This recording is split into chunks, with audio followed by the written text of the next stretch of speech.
Jemaat Tuhan, Salam. Dalam merenungkan kesengsaraan Kristus di minggu yang ketiga, dari dua bacaan yang kita baca, kita merenungkan firman Tuhan dalam tema memandang Dia yang tertiga. Saudara-saudari yang terkasih dalam Kristus, adakah tikaman terasa tidak menyakitkan oleh Dia yang ditikam? Bagi saya tidak. Tidak ada tikaman yang tidak menyakitkan. Dan pada setiap tikaman itu akan selalu menimbulkan luka. Entahkah tikaman itu terjadi oleh benda tajam ataupun oleh kata-kata atau sebuah kesaksian. Saudara-saudari, kisah penyaliban Yesus itu dimulai dengan penyiksaan yang kejam dan berujung pada penikaman pada lambungnya saat dia masih tergantung di kayu salib. Injil Yohanes 19 mencatat penikaman itu terjadi saat Yesus telah mati. Saya ulangi, penikaman pada lambungnya itu terjadi saat dia sudah mati. Maka betapa beratnya penderitaan itu. Bahkan ketika dia sudah mati pun, dia bukan hanya disiksa saat dia masih hidup, tapi dia masih mengalami penyiksaan saat dia sudah mati. Tapi kemudian Injil Yohanes juga mencatat,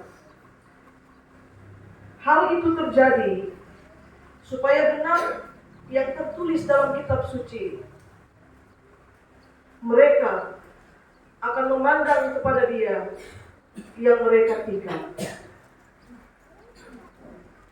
Maka penggenapan hari itu di Bukit Golgota sesungguhnya adalah penggenapan atas apa yang tertulis dalam Sakaria pasal 12 ayat 10 sampai 14 yang kita baca pagi ini. Jadi sesuatu nubuatan dinubuatkan. Sakaria menubuatkan penikaman itu. Dan Injil Yohanes mencatat bahwa itu terjadi di Bukit Golgota.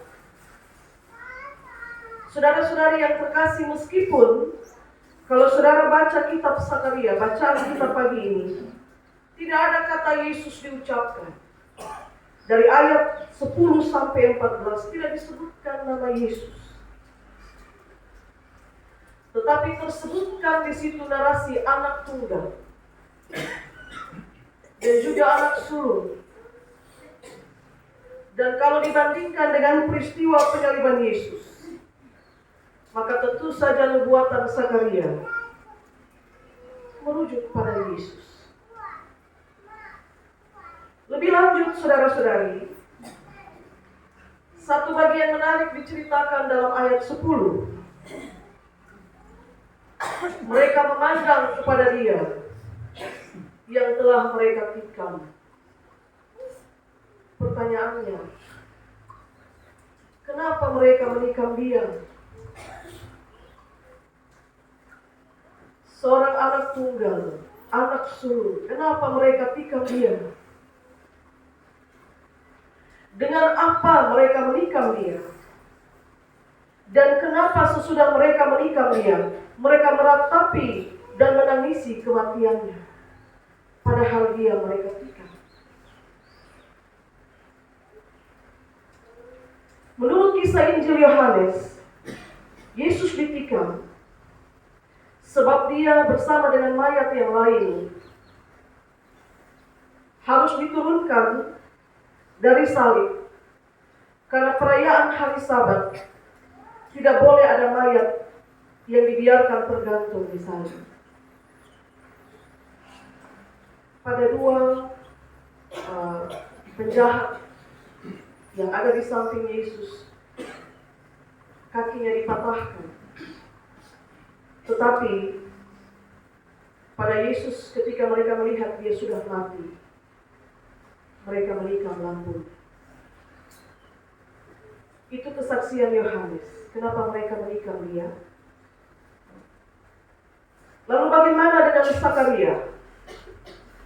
Kenapa mereka menikam dia menurut Zakaria?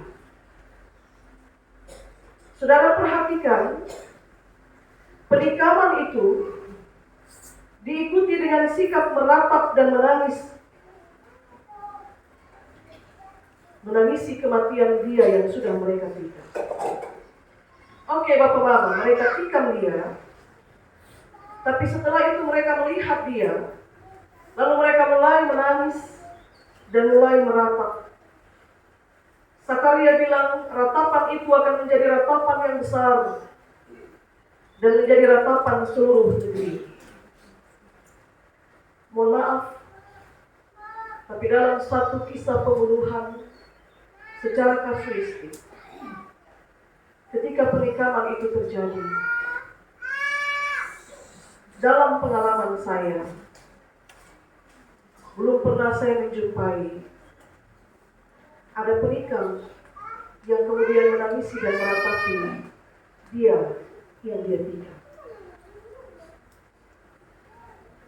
Maka kalau bukan karena penyesalan, lalu karena apa mereka meratap dan menangisi dia, Bapak Mama?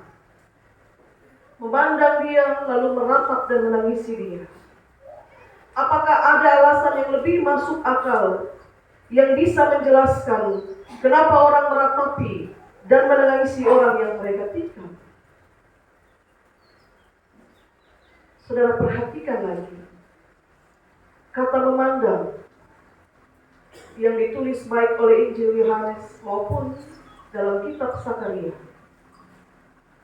Kata memandang itu juga diartikan dengan melihat, mengamati, memperhatikan.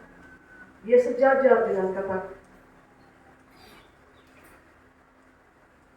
Tapi ketika memandang itu diikuti dengan menangisi, meratapi, maka dapat dipastikan bahwa orang itu bukan hanya memandang dengan matanya, tetapi dia memandang dengan apa, Bapak Mama? Dengan hati. Sudah pakai hati di situ, Bapak Mama. Sudah pakai perasaan. Otak tidak hanya sekedar mengerti, tapi hati mengikuti pengertian itu. Maka mulailah mereka meratap dan menangis. Mereka bukan hanya sekedar memandang dengan mata jasmani bahwa dia sudah mati di kayu salib. Tapi saat mereka mulai meratap dan menangis, mereka tahu bahwa hati mereka berbisik lebih kencang, bahwa dia ditikam bukan oleh tombak prajurit, tapi dia ditikam oleh dosa mereka. Dan itu yang disebut dengan kesadaran. Menurut saudara, dari mana rasa itu? Dari mana muncul rasa sedih, meratap, menangis setelah mereka menikam dia? Bapak Mama, saya minta seorang jemaat membaca ayat yang ke-10 dari kitab Zakaria bacaan kita pagi ini. Disilakan. Aku akan mencurahkan roh pengasihan dan roh permohonan atas keluarga Daud dan atas penduduk Yerusalem, dan mereka akan memandang kepada dia yang telah mereka tikam, dan akan meratapi dia seperti orang meratapi anak tunggal, dan akan menangisi dia dengan pedih seperti orang menangisi anak sulung. Terima kasih Kak Indri. Bapak Mama, saudara-saudari yang terkasih, kalau roh pengasihan Allah tercurah atasmu, kalau roh permohonan dari Allah itu turun atasmu, maka sedalam apapun kebencianmu akan diubahkan menjadi pengasihan. Amin, Bapak. Sedalam apapun rasa bencimu, kalau roh pengasihan itu dicurahkan atasmu, yang akan terjadi adalah kau akan menangis dan berantak. Kalau roh pengasihan Allah turun atasmu, maka seluruh kejahatanmu seketika akan luntur dan berganti menjadi penyesalan. Karena apa? Karena Allah itu bekerja, Dia melampaui batas kekuatan manusia. Dosa manusia menikam anak tunggal Allah.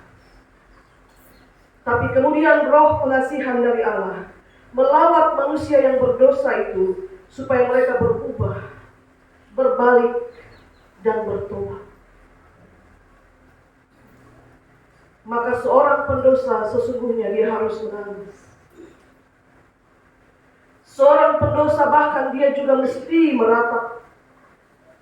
Bukan semata-mata karena dia menyesal, tapi karena dia tahu roh Allah menguasai itu. Dan saya menyadari bahwa dosaku yang menikam anak tunggal Allah. Jadi Yohanes bilang, tombak prajurit menikam lambung, tapi dalam nubuatan Zakaria, dosa manusia yang menikam anak tunggal itu. Saudara-saudara, apa pentingnya sebuah pertobatan? Saya bertanya untuk kita sekalian, apa pentingnya sebuah pertobatan? Setiap hari Minggu tanpa kecuali ada pengakuan dosa. Kita mengaku berdosa dan kita mau bertobat. Apa pentingnya pertobatan? Supaya tidak ada lagi yang tertikam karena dosa.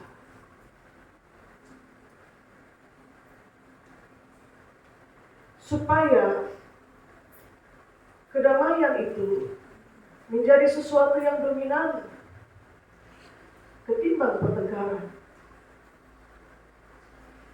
Supaya hidup anak-anak Tuhan menjadi tentram. Dan supaya kita hapus pepatah yang mengatakan ditikam dari belakang. Bapak Mama tahu ungkapan itu?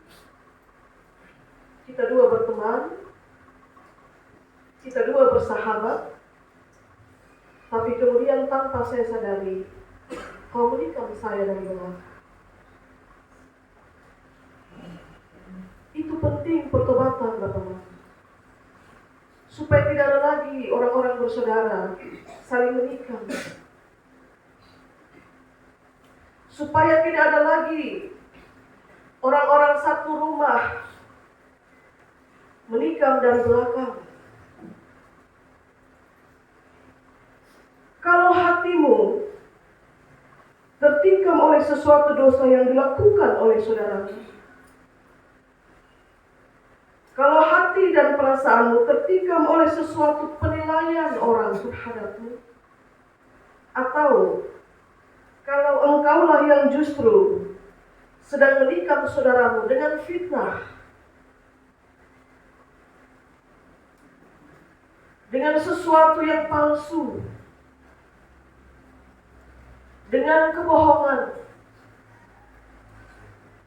maka dengan kekuasaan dari tempat yang maha tinggi, dalam urapan roh pengasihan Allah, tangisi dan ratapilah perbuatan.